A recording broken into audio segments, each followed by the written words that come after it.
Today's show is sponsored by DVCBuyResale.com. DVCBuyResale.com is a great place to buy or sell your Disney Vacation Club membership. You can view their current Disney Vacation Club resales, get answers to frequently asked questions, and see the DVC points charts all at DVCBuyResale.com. Or call Chantel directly at 1-800-844-4099. This is Walt Disney World Today. Give us 5 minutes and we'll give you the world. It's Friday, June 13th, 2008, and this is episode 422 of Walt Disney World Today. I'm Matt Hodgeberg of StudioCentral.com. On the show today, we have Len Testa, co-author of the Unofficial Guide to Walt Disney World. Welcome, Len. How's it going, Matt? Outstanding. I'm surprised to hear that. Really? No, not really. Oh, you had me going there for about not a second. Really, though. No, okay. No. All right. Carry on. Also on the show today, we have Mike Scopa of allears.net. Welcome, Mike. I am not blending in. I am not blending in. Boy, am I not blending in. Blending in. Nine Eyes from Timekeeper. That's right. Got to use the A list tonight because Len was here. Yeah. The B list consists of random spiels that no one knows. Yeah, please remain seated. That's a great one. No, did you hear his last one on Wednesday, Len? I did. What was it, though? Yeah, I'm going to smoke. Everyone who wants to smoke, go to the back. No. It's smoking is only allowed in the back of the theater. Yeah. Smoking is only allowed in the back of the theater. Yeah, well, it's Phantasmic. But anyway, next, also on the show, we have Mike Newell of Mouse World Radio. And Mike, you would agree with me that Scopa's totally lost it, right? Yeah, I think we should take a vote that Scopa doesn't do these openings anymore. All in favor? Me. Aye.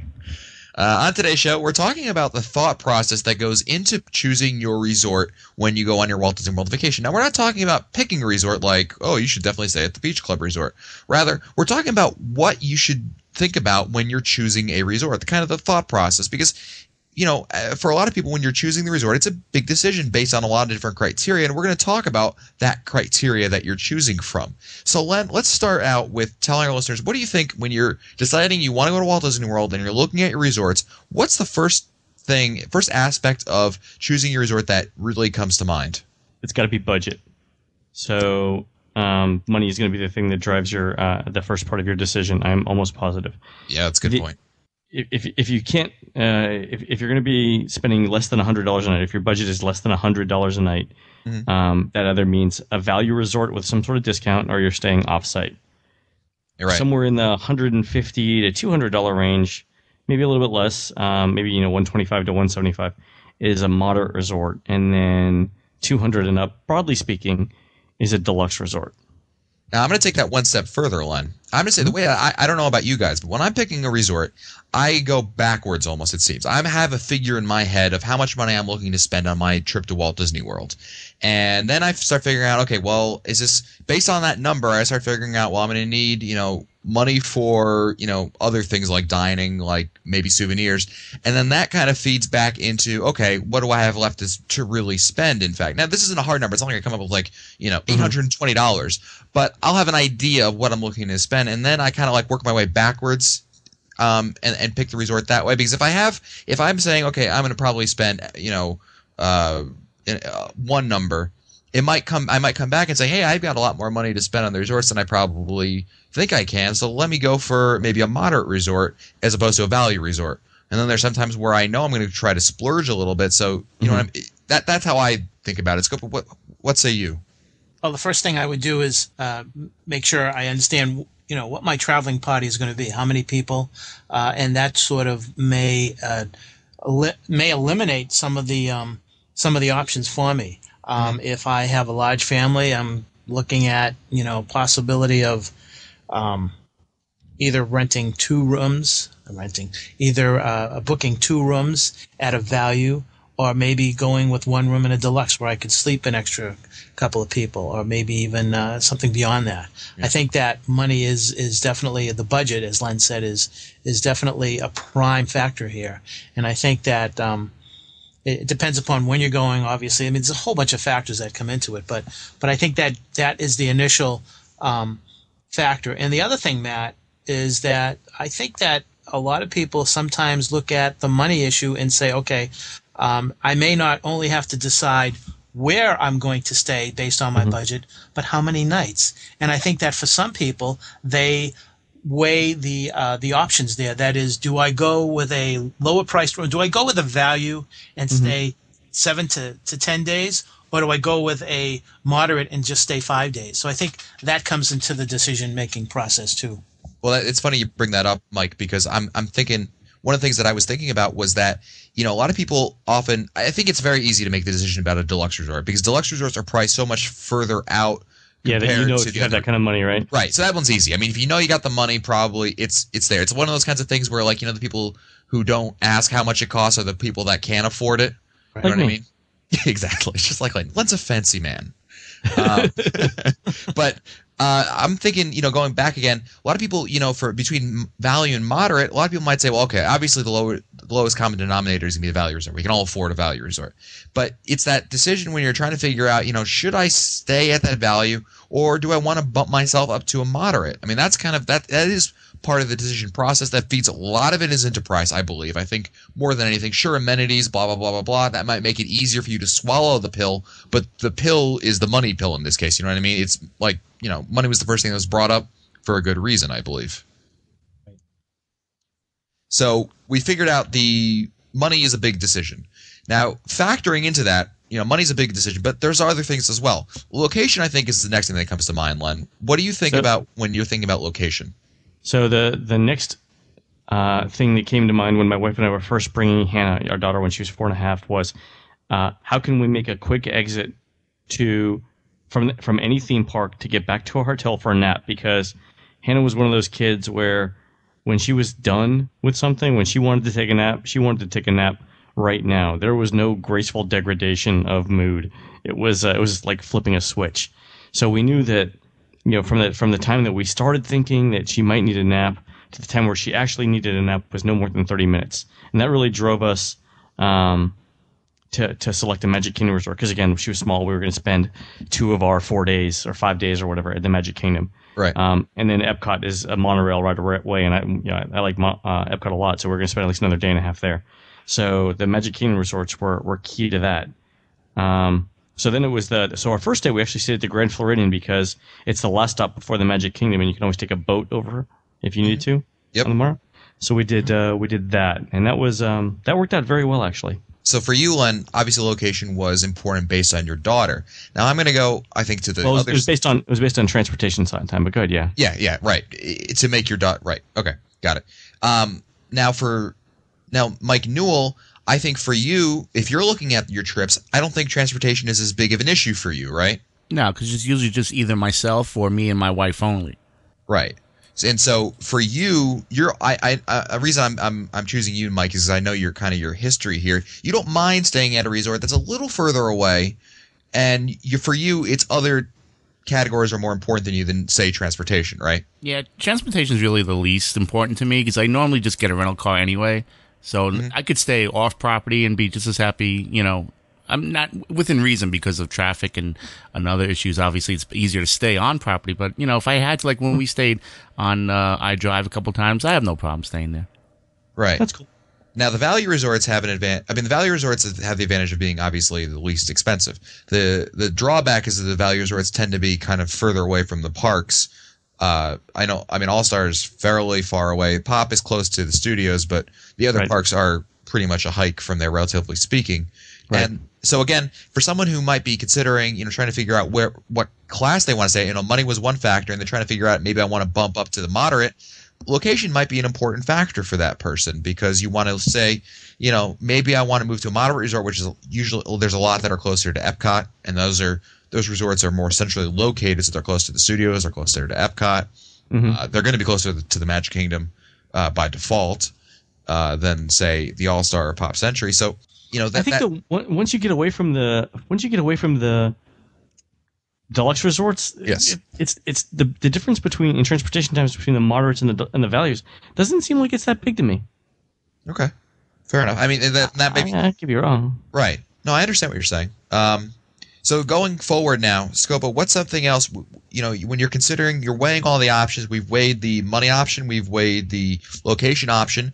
What's another option that comes to mind? Is it amenities or is it something else? Well, it's funny because I think that for some people, they may say that amenities may be the first item on their list. For instance, Really? like this line, I want a small refrigerator in my room. Yeah, these are the fancy people again, Len. People who have to have medications that need refrigeration. That's a thing. They also maybe they may need to have like for instance in the values. There's Spit it out, man. There's no separation between the bathroom and like the sink or the basin. Yep. And some people may prefer to have more privacy. Yep. No privacy around here. Yeah. Thanks, Uncle Orville. That's glad. I had to say it. Sorry. So that's the kind of thing. Then you've got people who want to have the huge flat screen televisions with the DVD players, like you have at the Polynesian Concierge or whatever. So we actually ranked this for the last version of the unofficial guide survey. What were the things that were most important to people? It turns out that distance to Walt Disney World, and then within Walt Disney World, distance to the parks were the number 1 and number 2 criteria. Cost was number 3. Pool was number 4. I was just going to say that. Let's take a step back here for a second, Len. The pool, I think, is a big factor. It's not a big at the value resorts. It means really nothing, in fact. But if you look at some of the better pools out there at the moderate and deluxe resorts, I mean, certainly the pièce de résistance has to be at the Yacht and Beach Club in Stormalong Bay. I mean, that is like that's the pool that you have minor pools and you have this awesome pool, and if you had never stayed there, then you don't know what kind of awesome pool that it really is, because it's a sand bottom pool. It's just so cool, good slide and everything. So I think the pool does factor in, especially for families. Between Scopa saying bathroom and you saying piece de resistance, I don't know whose show I'm on anymore. I don't know. just trying to keep it classy around here, I've got my pinky raised as I talk now. We're really trying to hit up that over 300,000 demographic. People who make over $300,000. So the cost in the pool are numbers 3 and 4. And the Yacht Club definitely has the best pool. I think in terms of moderates, though, the Port Orleans resorts have decent pools. I like Coronado Springs main pool quite a bit, and I like the quiet pools also quite a bit as well. I don't think I've ever been to the Caribbean Beach pool. Maybe because I can't find the damn thing. That might be the problem right there. Right. Although I have been in the lake. It's a long story. And I think a lot of nice. I think a lot of these categories, again, we're kind of separating them out, but I think a lot of it just kind of they start to meld together, and you look at all these categories, and then you kind of pick the ones that are important to you. You kind of emphasize those, and then based on those criteria, you're going to go back and pick the resort that you're most interested in. I think so. So I think those are the things that you start with. Now within those criteria, I think we all have our favorites, right? So why don't we just cycle through our Well, I think there's another consideration though. And what's that? Oh, there's always another hand. Go ahead. What's your other hand? The other consideration is that for some people, they may be influenced by what kind of dining options are at the resort. Oh, I knew you were going to say that. I knew you were going to say that. No, for instance, there may be a family who says, hey, every day, every morning, we're going to have breakfast, and we're going to have it at the resort. So we'll pick a nice resort that has a nice either food court or a nice restaurant where we can sit down and have a nice breakfast and talk about what we're going to do that day. So for a lot of people, I guess you could put that in the amenities column as well. I think dining is such a big factor, Mike, that it's got to be separated out. Even though technically it is, I agree with you, it technically is an amenity. But I think that is a big factor because a lot of people, one of the knocks that we say about the Port Orleans resort is that, especially French Quarter, the dining stinks. And for some people, that might be enough of a consideration to knock that out and say, hey, I want to go to a resort where I'm going to have a lot of dining options. And maybe this is a good opportunity to splurge. I'm going to go stay at a resort like the Grand Floridian or Polynesian or perhaps a different resort. I'm not sure. But so if you look at how people rank things, again, the priority that we see in the survey, the location is number 1, and location and cost are in the top tier. The second tier is pool, room size, and architecture. And I'm sure by that they mean like the look or how pretty the resort is. Right. The third tier is the food court, the bus and shuttle service, and whether they have sit-down restaurants. That's it. But then there's stuff way below that, like having multiple bedrooms, in-room kitchens, kids' activities, fine dining, spas, in-room dining, and a bar. None of those things matter to people. Yeah, I think those are, once you're getting down there, I mean, don't. that's really, that for me, and I think most of you would agree with me that really those kinds of things we're talking about, like resort amenity activities, things like that. Those are things that are nice that kind of come with the resort they're going to pick, but it doesn't really factor into the decision. It's not something that you really think, oh boy, I need to make sure that my resort that I stay at has that. You know what I mean? Yeah, I don't think so either. I think if you cover the distance, the cost, the pool, the size of the room, how pretty it is, and the dining and the bus service, you're pretty much done. Absolutely. Yeah, cool. Well, that does it for us today. If you want to find our older Oh, let's give our picks. No. This is resort free. This is just theory. Oh, fine. Okay, so I couldn't say, for example, that my favorite value was Pop Century, my favorite moderate was Port Orleans French Quarter, and my favorite deluxe was the Polynesian. That would be wrong, right? Absolutely not. We'll not repeat that. Nor that. Right. No. Forget I said anything. But that was close. We almost. We dodged the bullet with that one. All right then. Well, I'm glad we got that settled. Well, now we're really done for today. If you want to find our older episodes, read our show notes, or send us your comments, visit the Walt Disney World Today website at wdwtoday.com. For Len Testa, Mike Scopa, and Mike Newell, I'm Matt Hochberg. We'll see you on the next show. This has been a production of Mouse World Radio. Today's show is sponsored by DVCBuyResale.com. DVCBuyResale.com is a great place to buy or sell your Disney Vacation Club membership. You can view their current Disney Vacation Club resales, get answers to frequently asked questions, and see the DVC points charts all at DVCBuyResale.com. Or call Chantel directly at 1-800-844-4099.